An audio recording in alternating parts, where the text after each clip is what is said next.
Hello, I'm Robert Ellsberg, the publisher of Orbis books, and I'm very happy to be joined today by a very distinguished Orbis author, Jesuit Father Agbonkhianmeghe Orobator, who is the former provincial superior of the Eastern African province, and he's now president of the Jesuit Conference of Africa and Madagascar.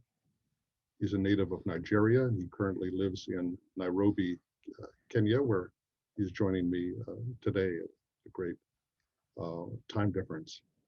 He's the author of a number of books, but I'm excited to talk with him today about his very new book, which is called The Pope and the Pandemic, Lessons in Leadership in a Time of Crisis.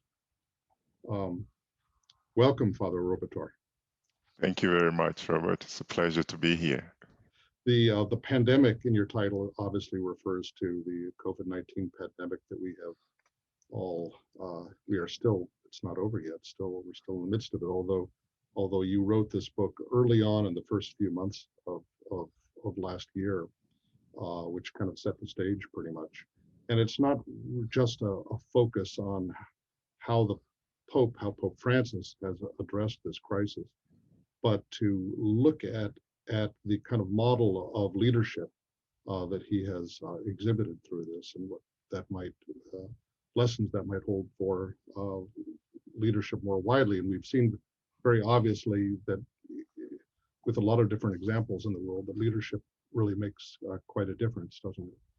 So maybe you could speak a little bit about what Pope Francis has to offer in terms of leadership and how he's expressed that in this crisis. Thank you very much. For me, it was very clear from the very beginning of this crisis, the pandemic, that leadership was going to make a big difference. Already in the early days of the crisis, you could see that there was a lot of confusion, lack of understanding of the pandemic itself, but also how you lead in a context of such crisis. Mm-hmm. And in that confusion, I began to see in the person of Pope Francis a different approach. And paying closer attention to that approach, it occurred to me that actually Pope Francis's way of addressing this could actually create a model of leadership in a time of crisis that will be very useful for leaders or people entrusted with the responsibility of leading in their attempt to grapple with a crisis that threatened, the entire human population. I had the feeling, reading your book, that and the kind of themes that were expressed by Pope Francis of solidarity, of our global, interconnection with one another as neighbors, of emphasis on mercy, on the kind of call to conversion, on the celebration of ordinary goodness and ordinary holiness. But these are all themes that he have been consistent. It's not as if some people are just made by a crisis, and others like Pope Francis. This was a kind of an arena that kind of highlighted the themes that have been central to his leadership all along, right? Absolutely, yes. Mm-hmm. And it's not as if, Pope Francis sort of made up these aspects of what I identify as lessons in leadership, but this is a very consistent, a life that is consistent with both the situation and also the response. I think for me, the bottom line really is that at any time, in any situation, the focus has to be on people. The focus has to be on people, their well-being, their dignity, and their integrity and humanity. I think for me, that's where all these aspects of his approach to leadership really come together.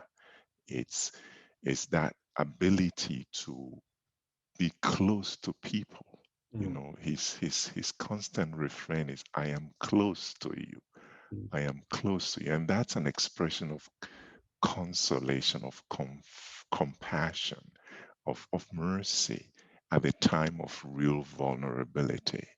And so for me, the focus is on people. So any of these aspects that I highlight in the book really comes alive in how a leader engages with people.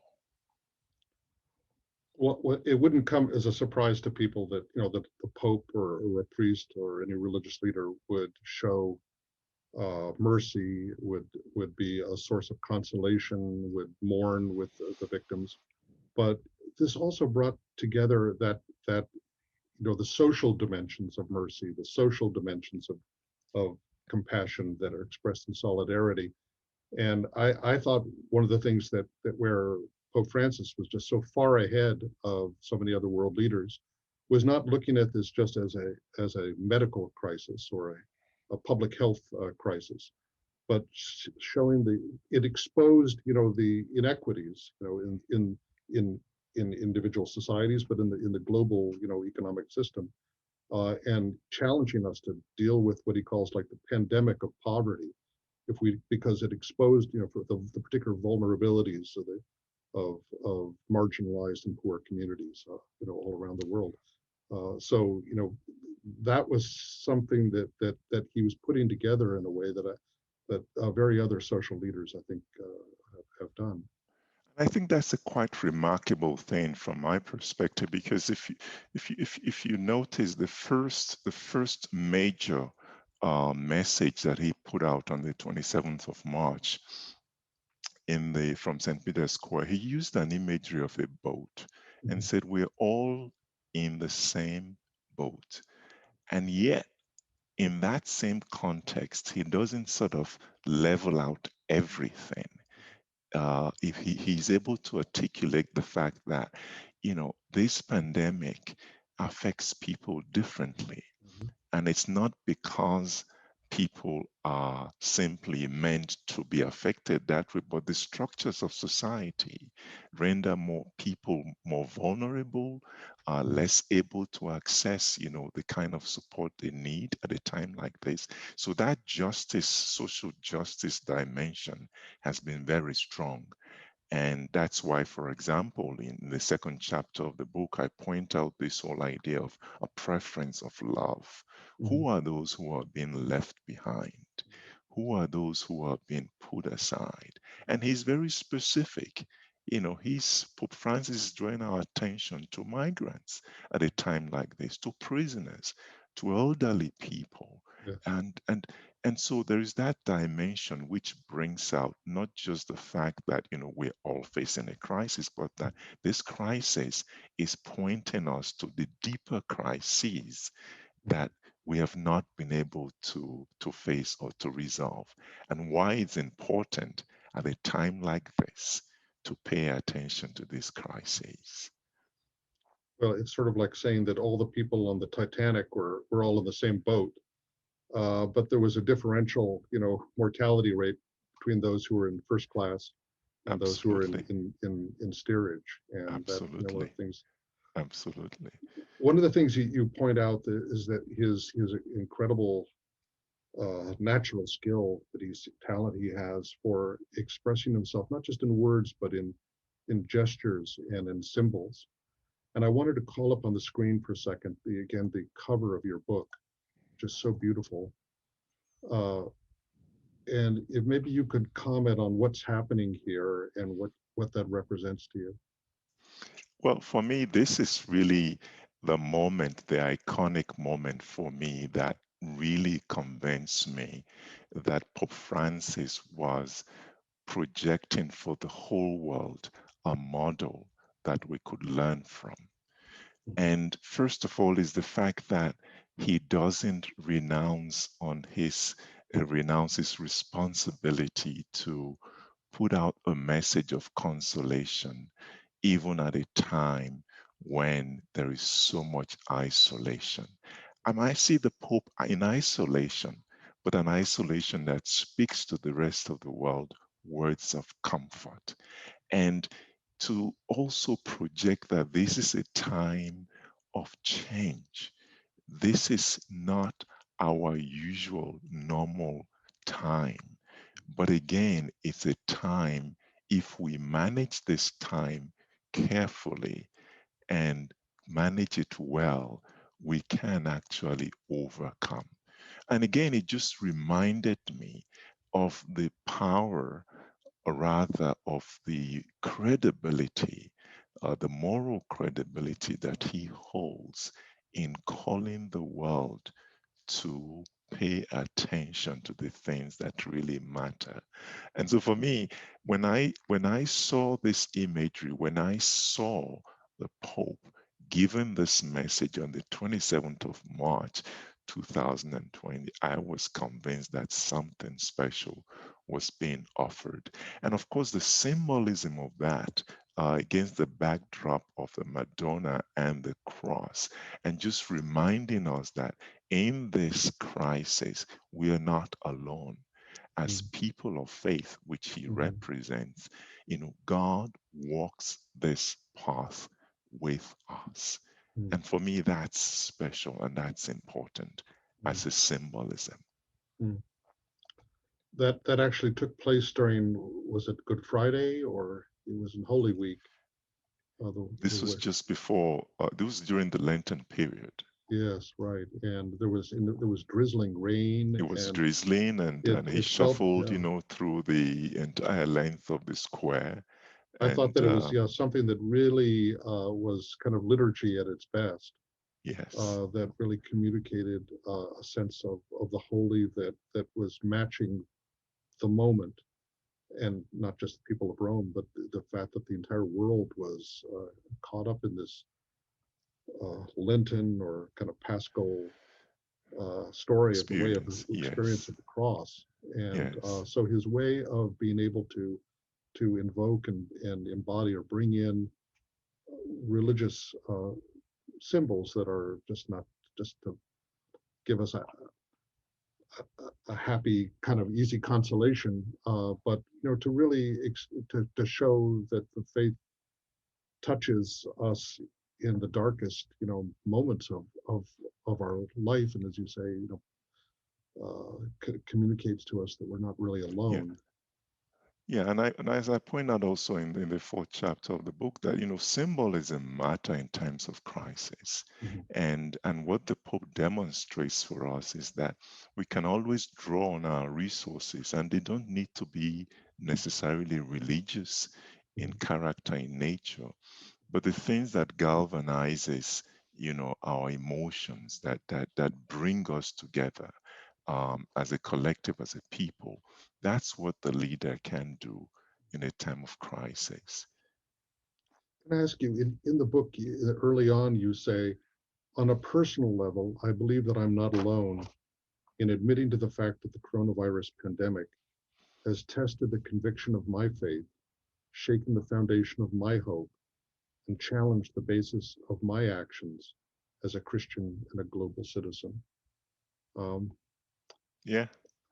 How did the experience of living through this and reflecting on Pope Francis, writing this book, help address some of those questions or feelings that you have? I think one of the things that Pope Francis tells us, and which I believe strongly, is that yes, we are faced with a public health emergency, a medical crisis for sure, but with so many dimensions to it. It's a social crisis, it's an economic crisis, but also it's a crisis of faith.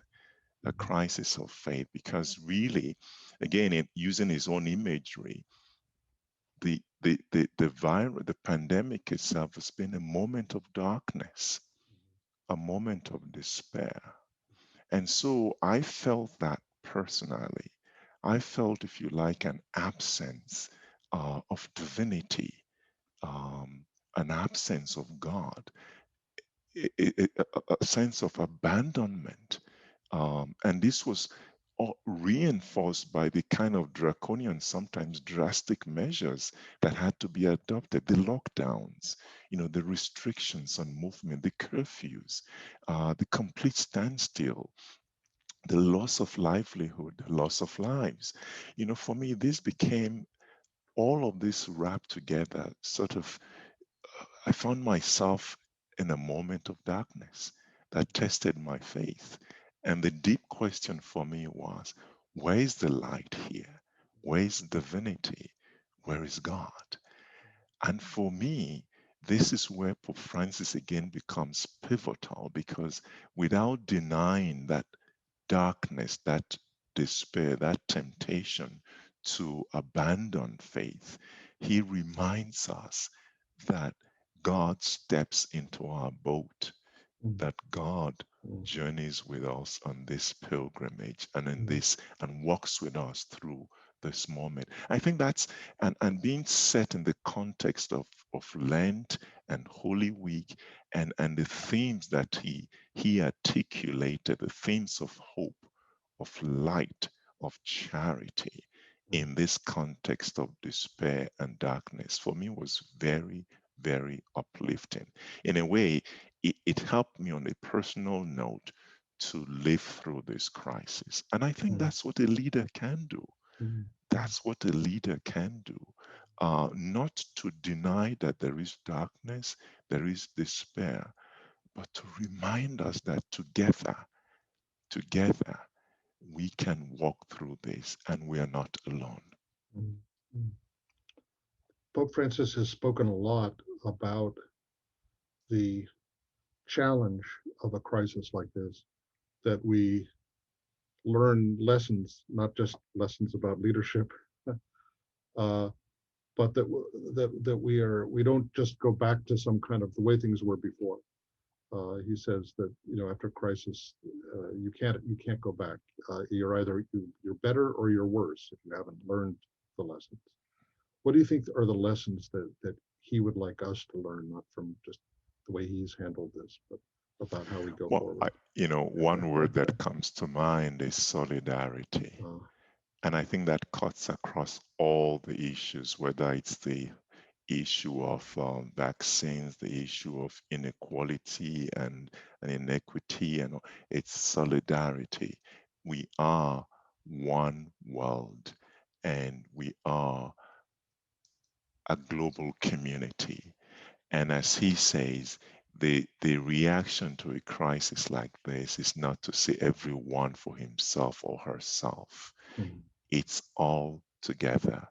And if we can pull together and pay attention, especially to those who are most vulnerable, who are going to be left behind or excluded, then our community, our global community is whole, it's healed, and it's more empowered to face this kind of situations. So for me, solidarity is key in all of this.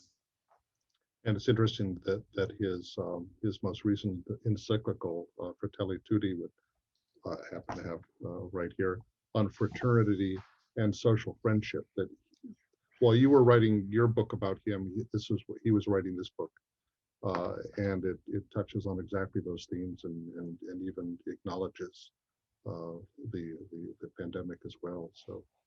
Yeah, and then of course he goes on to write, let us dream, and and reminds us that we dream together, and if we don't, we see mirages, and we build the future together. And that's consistency of his message about solidarity, fraternity, community, that I think it's so critical for our times. Well, thank you very much, Father Orobator. Really glad to talk with you. I hope you stay safe. I hope we're able to, in the next year, meet in person again. And thank you very much for the privilege of publishing this wonderful book. Thank you. Thank you, Robert. Thank you. Thank you all.